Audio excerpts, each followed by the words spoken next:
ನಿಮಗೆ ನಾನು ದೋಸೆ ಮಾಡೋದು ಹೇಳ್ಕೊಟ್ಟೆನಲ್ರಿ. ದೋಸೆ ಹಿಟ್ಟು ಹೆಂಗೆ ರೆಡಿ ಮಾಡ್ಕೋಬೇಕು, ಅಳತೆ ಏನು, ಆಮೇಲೆ ಯಾವ ರೀತಿ ನೆನೆ ಹಾಕಿ ರುಬ್ಬಿ ಇಟ್ರೆ ದೋಸೆ ಹೆಂಗೆ ಆಗ್ತಾವ, ಆಮೇಲೆ ನಾವು ಹೇಳಿದ ಮಾತು ಹೆಂಗೆ ಕೇಳ್ತಾವ ಅಂತ ಹೇಳಿದೆ, ಹೌದಾ? ಅದೇ ರೀತಿ ಪಡ್ಡು ಮಾಡಿದಾಗೂ ಕೂಡ ಹೆಂಗೆ ಬಾಲ್ ಆದಂಗೆ ಆಗ್ಯದ ನೋಡ್ರಿ. ಒಳಗೆ ಕೂಡ ಎಷ್ಟು ಚಲೋ ಬೆಂದದ, ಭಾರಿ ಮಸ್ತ್ ಆಗ್ತಾವ್ರಿ. ಅದೇನು ಹಿಟ್ಟಿತ್ತಲ್ಲ ಇನ್ನೊಂದು ಸ್ವಲ್ಪ ಅದರಲ್ಲೇ ನಾನು ಪಡ್ ಮಾಡೇನ್ರಿ. ಅದು ಹಂಗೆ ಹಿಂಗೆ ಅಲ್ರಿ, ವೆಜಿಟೇಬಲ್ ಪಡ್ ಮಾಡೀನಿ. ಈ ವಿಡಿಯೋ ನಿಮ್ಗೆ ಇಷ್ಟ ಆತಂದ್ರೆ ಲೈಕ್, ಶೇರ್ ಆ್ಯಂಡ್ ಸಬ್ಸ್ಕ್ರೈಬ್ ಮಾಡಿರಿ. ನಿಮಗೆಲ್ಲರಿಗೂ ಹುಬ್ಬಳ್ಳಿ ಅಡುಗೆ ಮನೆ ಆ್ಯಂಡ್ ಲೈಫ್ ಚಾನಲ್ಗೆ ಸ್ವಾಗತ ಸುಸ್ವಾಗತ. ನೋಡ್ರಿ, ಹಿಟ್ಟಿತ್ತು ಒಂದು ಸ್ವಲ್ಪ, ದೋಸೆ ಹಿಟ್ಟು ಉಳಿದದು. ನಾನು ಬಹಳ ದಿವಸ ಇಡಂಗಿಲ್ರಿ, 2ರಿಂದ 3 ರೆಸಿಪಿ ಮಾಡಿ ಅದನ್ನು ಮುಗಿಸ್ಬಿಡ್ತೀನಿ. ಈಗ ಅದಕ್ಕೆ ನಾನು ಹಸಿಮೆಣ್ಸಿನ್ಕಾಯಿ ತೊಗೊಂಡೇನಿ 4ರಿಂದ 5, ಒಂದು ಉಳ್ಳಾಗಡ್ಡಿ ದೊಡ್ಡದಿತ್ತು ಅದನ್ನು ತೊಗೊಂಡೇನಿ, ಕೊತ್ತಂಬರಿ ತೊಗೊಂಡೇನಿ. ಈಗ ಉಳ್ಳಾಗಡ್ಡಿ ಬೇಡ ಅಂದ್ರೆ ನಿಮಗೆ ಗಜ್ರಿ ಹಾಕ್ರಿ, ಹೆರಿದು ದೊಣ್ಣೆ ಮೆಣಸಿನ್ಕಾಯಿ ಸಣ್ಣಗೆ ಹೆಚ್ಚಿ ಹಾಕೋಬೋದು. ವೆರೈಟಿ ಪಲ್ಯ ಹಾಕ್ಕೊಂಡು ಮಾಡಿದ್ರೆ ಸೂಪರ್ ಆಗ್ತದ್ರಿ. ಈಗ 3 ಇಂಗ್ರೀಡಿಯೆಂಟ್ಸ್ ಅಂತೂ ಪಲ್ಯ ಅಂತೂ ಹಾಕ್ಬಿಟ್ಟೀನಿ. ಈಗ 1 ಮುಷ್ಟಿ ಅಷ್ಟು ಸ್ವೀಟ್ ಕಾರ್ನ್ ಹಾಕಿದೆ, 1 ಮುಷ್ಟಿ ವಟಾಣಿ ಹಾಕೀನಿ, 1 ಸ್ಪೂನ್ ಮೇಲೆ ಜೀರಿಗೆ ಹಾಕಿದೆ, ಚಿಲ್ಲಿ ಫ್ಲೇಕ್ಸ್ ಇತ್ತು ನನ್ನ ಹತ್ರ ಅಂತ ಅದನ್ನು ಹಾಕಿನಿ. ಟೇಸ್ಟು ಕಲರು ಸೂಪರ್ ಬರ್ತದೆ. ಮತ್ತೊಂದು ಸ್ವಲ್ಪ ಉಪ್ಪು ಹಾಕೀನಿ, ಯಾಕಂದ್ರೆ ಪಲ್ಯ ಹಾಕಿವಲ್ಲ. ಈಗ ಒಂದು ಅರ್ಧ ಸ್ಪೂನ್ ಸಕ್ಕರೆ ಹಾಕೀನಿ, ಕಲರು ಚಂದ ಬರ್ತದೆ, ಟೇಸ್ಟ್ ಬ್ಯಾಲೆನ್ಸ್ ಮಾಡ್ತದೆ. ಹಂಗಾಗಿ ಈಗ ನೋಡ್ರಿ, ಚೆಂದಾಗಿ ಇದನ್ನು ಕೈ ಆಡ್ಸ್ಕೊಂಡ್ಬಿಡೋಣ್ರಿ. ಒಂದು 2 ನಿಮಿಷ ಇದನ್ನು ನೆನೆಲಿಕ್ಕೆ ಬಿಟ್ಬಿಡೋಣ. ಇಲ್ಲಿ ನಾವು ಪಡ್ಡಿನ ಹಂಚು ಕಾಯ್ಲಿಕ್ಕೆ ಇಟ್ಟಿದ್ದೆ. ಆಲ್ರೆಡಿ ಪಡ್ಡು ಮಾಡಿಬಿಟ್ಟೇನ್ರಿ, ಯಾಕಂದ್ರೆ ಮನೆ ಒಳಗೆ ಗಡ್ಬಡಿ ಇರ್ತದೆ ಕಾಲೇಜ್ಗೆ ಹೋಗ್ಲಿಕ್ಕೆ, ಸ್ಕೂಲಿಗೆ ಹೋಗೋದು, ಆಫೀಸ್ಗೆ ಹೋಗೋರು ಎಲ್ಲ ಇರ್ತಾರೆ. ಹೀಗಾಗಿ ಆಲ್ರೆಡಿ ನಾನು ಪಡ್ಡು ಶುರು ಆಗಿಬಿಟ್ಟದ್ರಿ ಫ್ಯಾಕ್ಟ್ರಿ. ಈಗ ನೋಡ್ರಿ, ಕಲರ್ ಎಷ್ಟು ಚಂದ ಬಂದದ ನೋಡ್ರಿ, ಯಾಕಂದ್ರೆ ಒಂದು ಸ್ವಲ್ಪ ಸಕ್ಕರೆ ಹಾಕಿದ್ದಕ್ಕೆ ಕಲರ್ ಹಿಂಗೆ ಬರ್ತದ್ರಿ.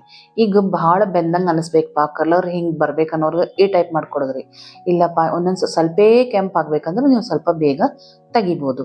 ನೋಡ್ರಿ ಹೆಂಗೆ ಬಾಲ್ ಆದಂಗೆ ಆಗ್ತಾವ್ರಿ ಒಂದೊಂದು ಪಡ್ಡು.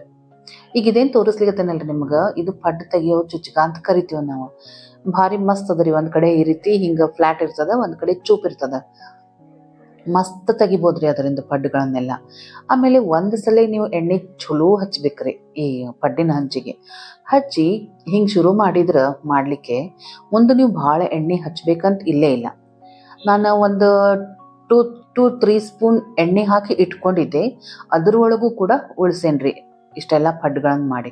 ನೋಡ್ರಿ, ಹಿಂಗೆ ಒಂದೊಂದೇ ಹನಿ ಎಣ್ಣೆ ಹಾಕಿ ನಾನು ಎಲ್ಲ ಪಡ್ಡುಗಳನ್ನು ಮಾಡ್ಲಿಕ್ಕತ್ತೇನೆ.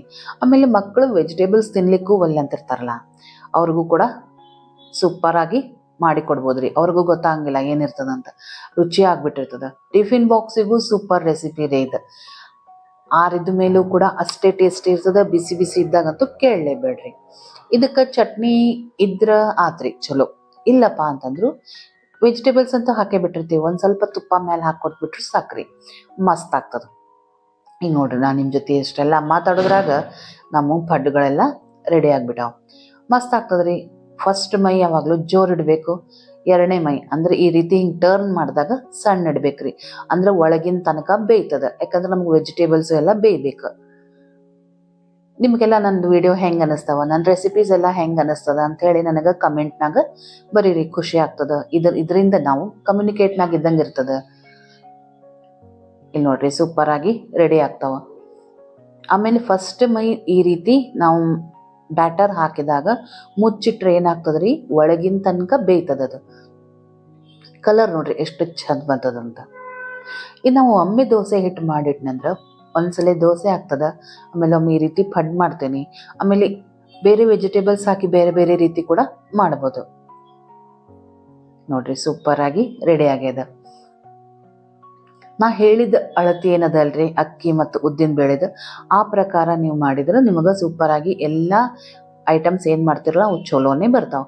ನಾ ಏನು ಮಾಡ್ತೇನೆ, ಈ ಟೈಪ್ ಪಡ್ಡುಗಳನ್ನು ಮಾಡಿ ಒಂದು ಹಾಟ್ ಕೇಸ್ ಹಾಟ್ ಪ್ಯಾಕ್ ಏನಾದರೂ ಅನ್ಬೋದು, ಅದ್ರೊಳಗೆ ಹಾಕಿ ಇಟ್ಬಿಡ್ತೇನೆ ರೀ, ಬಿಸಿ ಬಿಸಿಯಾಗಿ ಇರ್ತದೆ.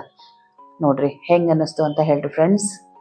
ನಿಮ್ಗೆ ಈ ರೆಸಿಪಿ ವಿಡಿಯೋ ಇಷ್ಟ ಆಯ್ತಂದ್ರೆ ಲೈಕ್ ಮಾಡಿ, ಶೇರ್ ಮಾಡಿ, ಸಬ್ಸ್ಕ್ರೈಬ್ ಮಾಡಿರಿ. ಸಬ್ಸ್ಕ್ರೈಬ್ ಮಾಡಿದ್ಮೇಲೆ ಬೆಲ್ ಬರ್ತದಲ್ಲ, ಅಲ್ಲಿ ಪ್ರೆಸ್ ಮಾಡಿದ್ರೆ ನೋಟಿಫಿಕೇಶನ್ ಬರ್ತದೆ. ನೆನಪಲ್ಲಿ ಕಮೆಂಟ್ ಮಾಡಿರಿ, ಭಾಳ ಖುಷಿ ಆಗ್ತದೆ ನನಗೆ.